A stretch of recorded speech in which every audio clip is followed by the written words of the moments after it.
So today I'm gonna do something different. Well, I guess this whole YouTube channel is about doing something different because it's all shit I've never done before. But today I'm gonna answer a fucking question that you motherfuckers keep asking me and I have to answer all the time. But you know what? Now I'm gonna answer it for one last time, and if anyone asks me again, I'm gonna point them towards this video. So the question of today is,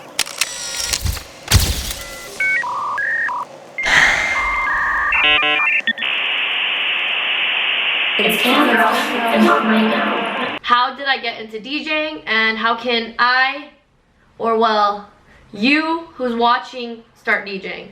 So this video is coming out on the same day that I drop my new mix, and if you're already a fan of me, thank you so much for listening to my mixes. Whenever I meet you guys in real life and you guys tell me how much you guys like my mixes, that means so fucking much to me because you don't even know how many hours go into each mix. So I'm about to get into how I started DJing. If you kind of just want to learn how to DJ, then I would just skip forward. I'll put the like time marker of when I start talking about that stuff. And also don't forget to like and subscribe to my channel. If you already have liked, or if you already have subscribed, thank you so much. I just hit my 1,000 subscriber mark, and for some people that's like a very little amount, I understand, but for me it means a lot. It means the world, and I just want to say thank you guys for everything. Thank you, and don't forget to buy merch. I'm gonna try to make this as concise as possible. I was 16 and I went to my first rave, and I was like, oh my god, this is awesome. And I kind of spun out of control, and I like started going to raves like every weekend and got really bad.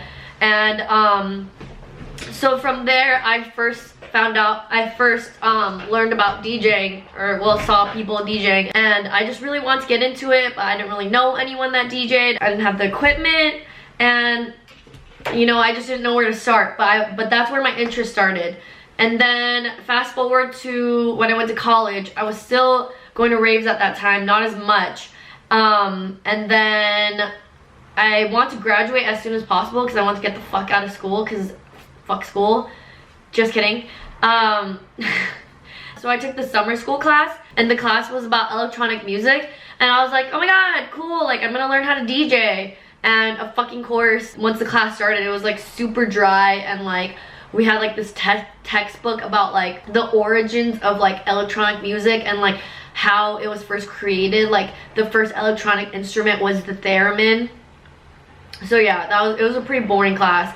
But then at the end, our final, we had to like do a presentation in front of the whole class, and everyone else in my class was like a producer. Everyone else did like a presentation of like their beats, and they like played their beats or whatever. But me, I didn't want to be a producer. I didn't really have any interest in doing that. So I was like, oh my god, I'm gonna DJ. So I bought like a really shitty Hercules controller for like $100 on eBay or something. And during that time, of course, I didn't know, and I didn't know who to ask. I bought like a controller that didn't have a sound card.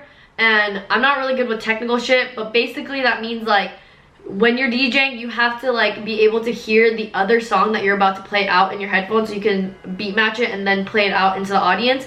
But this shitty controller didn't have a sound card, so I couldn't hear it in the headphones first. I could only like beat match already playing it out into the audience.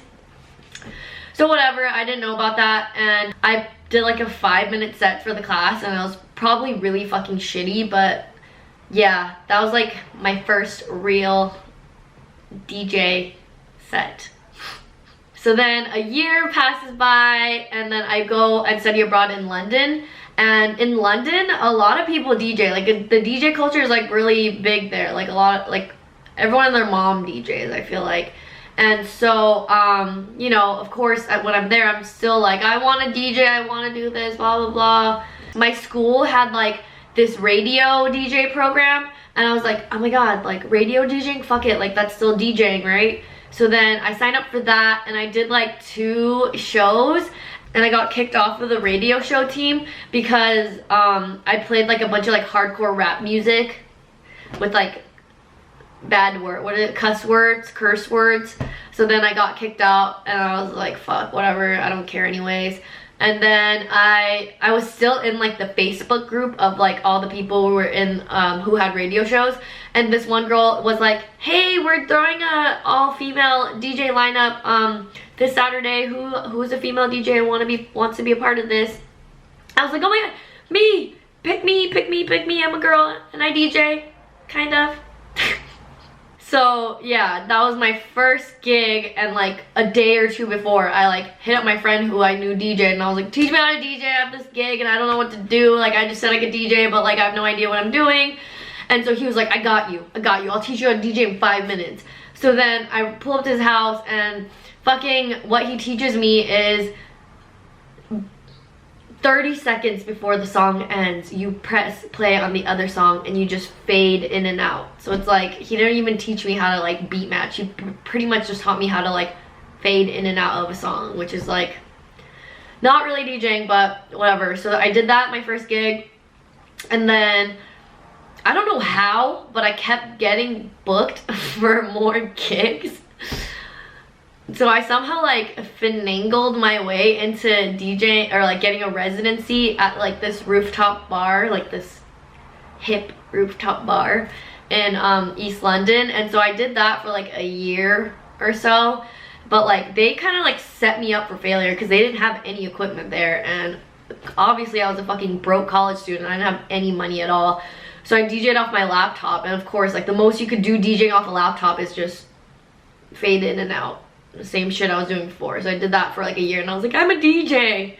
But you know what? Oh, by the way, yeah, I have like half nails right now. I do need to get my nails done. And I just cut my bangs. I want to look cute for this fucking video because I knew that I was gonna be answering a question that you guys all asked me, and I want to look cute. But look at this mess. Look at this mess. Like, ugh. Okay.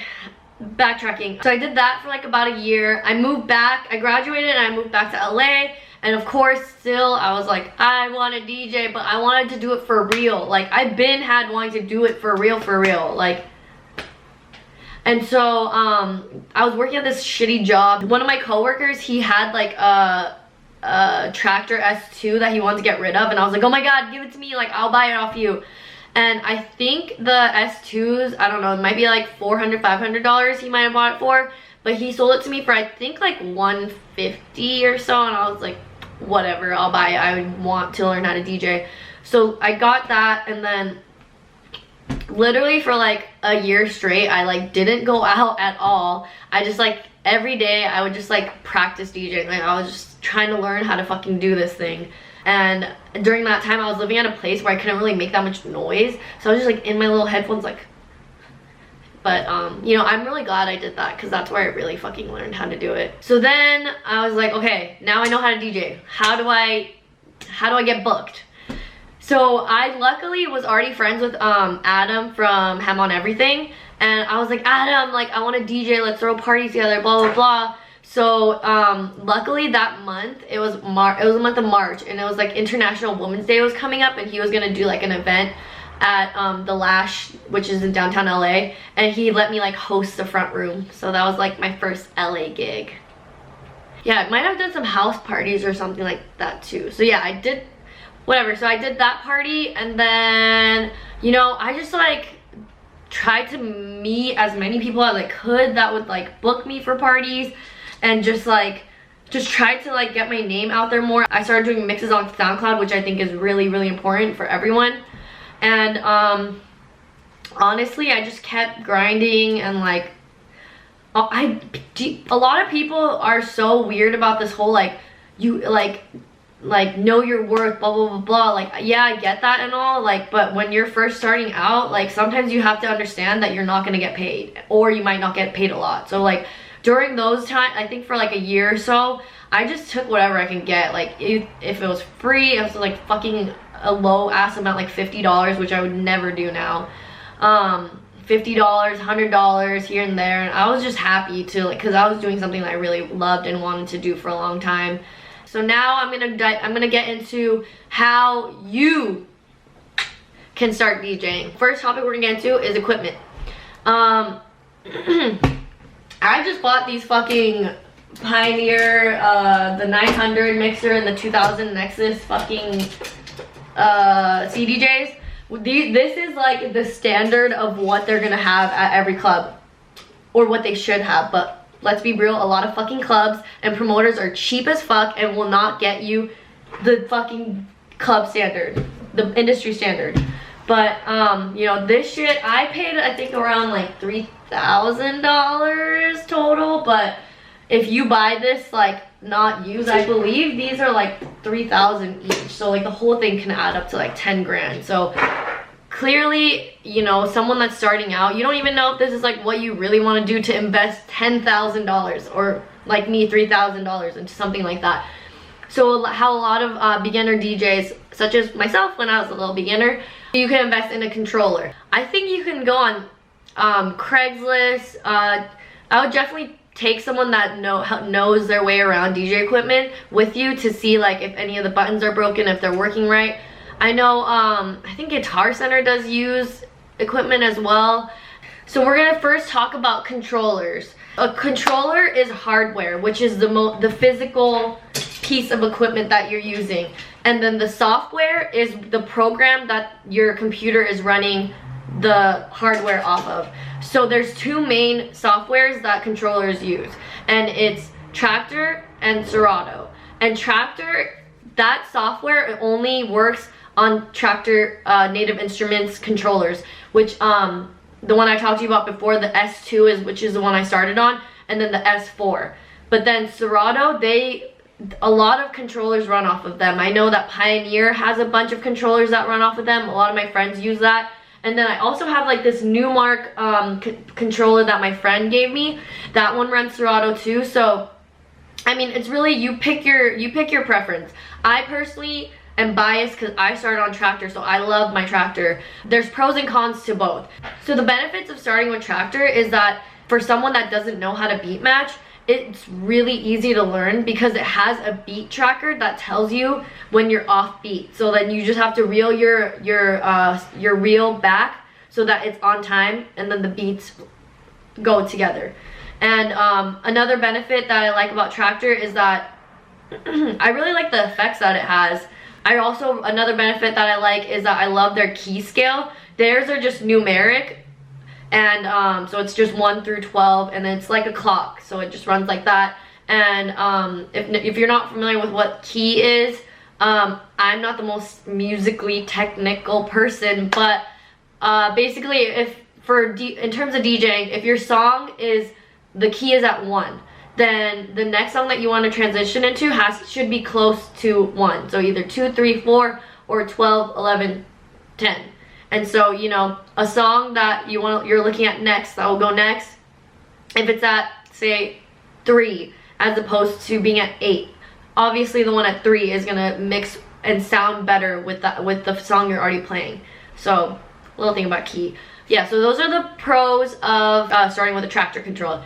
The pros of using a Serato-based controller, the biggest thing I've seen is that, you know, once you learn Serato, it's easy as fuck to transition into these, which is what you're gonna eventually want to do once you start on controllers, because this is the industry standard. You want to be able to work your way around this machine and use it, because if you're not, DJs are the most fucking ruthless, judgmental people on earth, and if you're not using these and you're using a controller, they will judge the fuck out of you. So if you're using a Serato-based controller, it's easy as fuck to transition to these, because these run Serato. Usually if it's a newer version of a mixer, you don't even need a Serato box. And all of those things we'll get into later, because they get really technical and confusing. Number 1 is that it's easy to transition to industry standard CDJs and mixer. Another pro that I've seen is that fucking they have a built-in soundboard, and what that means is that they have a built-in thing where you can load in effects. Like if you see DJs that play and have like boom boom boom and like the fucking air horns, like I can't do air horn sounds, but air horns, gunshots, explosions, your own DJ drop. Mine is like, it's cam girl, I'm online now. So another pro about using a Serato based controller is that with Serato, the waveforms, so when your song is playing, it's a waveform, so I've seen most DJs play their waveforms going vertically, so it goes up like this. But I prefer it when it goes horizontal so you can see it go together. That's a pro on Serato based controllers, because on Chapter they're separate like this. You know what? Honestly, whatever you start on, it doesn't really fucking matter. What DJing comprises of is honestly 50%, I believe, is knowing how to read your crowd and song selection. So I've seen some DJs that are like the most fucking technically skilled and they're so good, they've been doing it for ages, know how to scratch, all that shit, but they just play shitty songs. Like, and the most basic thing of DJing is you're supposed to cater to the crowd and make the crowd dance and play good music and have good taste. Some people are born with it, some people aren't. And that's why I feel like during that time where I was just doing the whoop, whoop, fading in and out, I was still able to get booked because I played fire songs. I don't know. But okay, so 50% is that. And honestly, the rest is the technical skill aspect of knowing your way around the controller and knowing your way around the equipment. And yeah, so it doesn't really matter what you use, as long as you can really fucking turn up the crowd. Who gives a fuck? That's what I believe. All people who would bash people who don't know how to use these and only use controllers, like, at the end of the fucking day, you're mixing two songs together, and if it sounds good and the crowd is lit, who cares? You know what I mean? But yeah, so hopefully this is a good first part of my new DJ tutorial series. And let me know in the comments if you have any more questions about DJing, what equipments you guys are looking into. I can help answer some questions about like whether I think it's a good controller or not. And in this series, I'm gonna dive way deeper into like actually how to go use your way around these programs. I'm gonna teach you how to use Chapter, Serato, and Rekordbox. I'll introduce what Rekordbox is later. And yeah, I guess that's it. Let me know what else you want to see from me, what other kind of videos, and I love you guys.